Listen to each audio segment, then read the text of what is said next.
In this video, I'll show you how you can fix Apex Legends is crashing when you're trying to start. What you want to do is you want to right click on it, go to properties and general. In here at the launch options, you want to type plus FPS_max space and then your hertz of your monitor. Now mine is 144, so I type 144. Yours might be 60 or 240, so just type whatever you have. After that, come to installed files and press verify integrity of game files. Once you've done that, you want to press browse. Come in here and find apexlauncher.exe. Right click and go to properties, compatibility, and activate these two.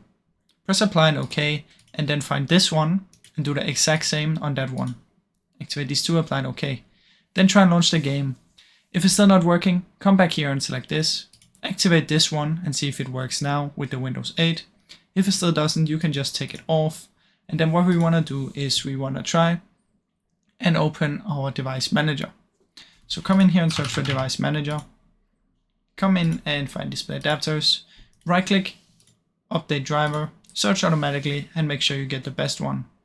After that, you want to make sure that you have the best software as well. So Google your name of your GPU, not my name, but your name, your GPU name, and then type software after, and it should download the software.